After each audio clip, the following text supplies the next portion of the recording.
ചേട്ടാ, അവനെ ബഹുമാനിക്കാൻ അവന്റെ തന്തെടുത്തെന്ന് പറയാൻ പറ. വളരെ നാളുകൾക്ക് ശേഷം നാം വീണ്ടും കണ്ടുമുട്ടുന്നു. എന്താ, പോകാം? എണീക്കടാ, എടാ എണീക്കാൻ. എടാ, നീ അവളെ അറിയുമോ? പറയണം, നീ അവളെ അറിയുമോ എന്നാണ് ചോദിച്ചത്. നേരം എടുത്താൽ എന്തെങ്കിലും പുസ്തകങ്ങൾ എടുത്ത് വെച്ച് പഠിക്കാതെ വീട്ടിന്റെ മുകളിൽ താഴെ ഇങ്ങനെ ചാടി നടന്നുള്ളൂ. നിനക്ക് വേറെ വല്ല ജോലി ഉണ്ടോ ഇവിടെ? ഓ,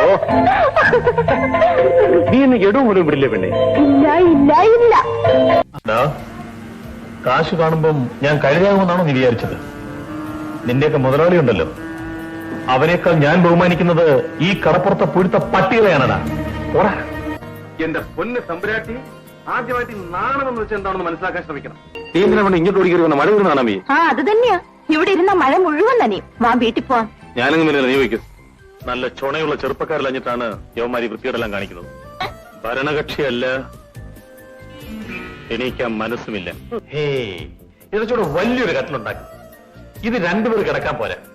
ഞാൻ എത്ര പ്രാവശ്യം താഴെ വീണത് നിനക്കറിയോ? അതെങ്ങനെ ഉറങ്ങി കഴിഞ്ഞാൽ നിനക്ക് വല്ല ബോധമുണ്ടോ? ഓഹോ, അപ്പോഴിവിടെയും നായകൻ അവനാണല്ലേ? അതേടാ, നാണം കെട്ട പരീക്ഷകൾ. അവൻ വാൻ തട്ടിക്കൊണ്ടുപോയപ്പോ നീ എല്ലാം നോക്കി രസിക്കായിരുന്നു. എന്റെ നരി വാങ്ങിക്കാതെ പെറുക്കിയിടാൻ എത്ര നേരമായി പെങ്കൊച്ചു രൂപയും വെച്ച് നീട്ടുന്നു. അവക്ക് വേണ്ടാന്ന് പറഞ്ഞപ്പോൾ വാങ്ങിച്ചൂടെ? ഇതാ വെച്ച ഞാൻ കൊടുക്കാം. നീ ഏതാ പെണ്ണെ? നിന്നെപ്പോലുള്ള പെമ്പിള്ളേർ വേണം യവനെയൊക്കെ പിള്ളേരെ മര്യാദ പഠിപ്പിക്കാൻ. തെറിച്ചു പോകാതെ തലയിൽ തന്നെ ഇരിക്കുന്ന ഈ തൊപ്പിന്ന് എടുത്ത് നോക്കണം. ആ പേരിൽ അങ്ങാടിയിലെ മുഴുവൻ തൊഴിലാളികളെയും പ്രതിനിധീകരിച്ചാണ് ഞാൻ ഇങ്ങോട്ട് വന്നത്. പച്ചക്കള്ളമാണ് നീ പറയുന്നത്. നീ കണ്ടു കണ്ടു കണ്ടു ആരാണെന്ന് പറയത്തില്ല നീ ഇല്ലേ? ഇനി മേലാൽ ഇവിടെ കാണുന്ന കൊന്നുകളെ നിന്നെ. വിളിക്കണ്ട, വിളിക്കണ്ടെന്ന് പറഞ്ഞില്ലേ?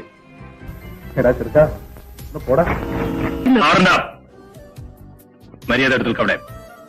എന്താ സമയം പരമരഹസ്യം പറയുന്ന? തൽക്കാലം ഇവിടെ നിൽക്കട്ടെ. കുറച്ചുകാലം കഴിഞ്ഞ് കുതിരയെയും കൂടെ വേറെ ആളെയും കൂടെ കൊണ്ടുപോയിക്കണം. പിന്നെ നിന്റെ നന്ദടോ യവനെ വലിച്ചെടുത്ത് യവന്റെ മുറി കൊണ്ടിട്ടേക്കടാ. ഇടോ, തെമ്മാടിത്തരം പറഞ്ഞാലുണ്ടല്ലോ അടിച്ചതിന്റെ പല്ലിയാൻ കുഴിച്ചളയും. എന്താ അദ്ദേഹോ? കൊള്ളാവടി പെണ്ണെ, നിന്റെ ഇഷ്ടം തന്നെ നടക്കട്ടെ. വാ വാ.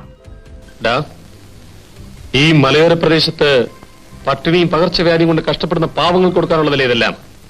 ഇത് കടത്തിക്കൊണ്ടുപോയി വിറ്റ് പണമുണ്ടാക്കാമെന്നാണ് നിന്റെ മുതലാളി വിചാരിച്ചിരിക്കുന്നത് അല്ലേ? അങ്ങനെ ഇങ്ങ് തട്ടാൻ പറ്റുമോ? നീ ഇങ്ങനെ ഭീരുവായാൽ എങ്ങനെയാണ്? അന്ന് നിന്നെ ചന്തയെ വെച്ച് കണ്ടപ്പോൾ ഇങ്ങനെ ആയിരുന്നില്ലല്ലോ. ആ ചട്ടമ്പിക്ക് നല്ല അരി കൊടുത്തില്ലേ? വാ. എനിക്ക് സ്നേഹിക്കാൻ കഴിയുമടി. രണ്ടാമത്തെ നിലയിൽ നിന്നൊരൊറ്റ ചവിട്ടിന് താഴേക്ക് തള്ളിയിട്ടാണ് അച്ഛനോടുള്ള എന്റെ സ്നേഹം ഞാൻ പ്രകടിപ്പിച്ചത്. നീ തന്നെ വലിച്ചം കിട്ടെ, കണ്ണു നിറയെ കാണ്, എന്നിട്ടിറങ്ങി പോയി കിടന്നുറങ്ങ്. നല്ല കുട്ടിയല്ലേ? ചേട്ടൻ നല്ല രസമായി വായിക്കുകയാണ്. നീ ആരാ? ഈ ഡിസ്ട്രിക്റ്റിലെ പെൺകളോ? നിന്നെ ആരെങ്കിലും ഉപദ്രവിക്കാൻ വന്ന വിവരം പോലീസിൽ വന്ന് പറയണം. ഇത്തരം കാര്യങ്ങൾ നോക്കാനാണ് ഞങ്ങൾ ഈ വേഷോട്ട് നടക്കുന്നത്. മനസ്സിലായോ? എന്തുകൊണ്ടാണ് നോക്കിയിരിക്കുന്നത്? ഇവിടെ ഉള്ള സിനിമ ഷൂട്ടിംഗ് നടക്കുന്നു. വേണ്ട, അവന്റെയൊക്കെ ഒരു വിശേഷം കാണല്ലോ.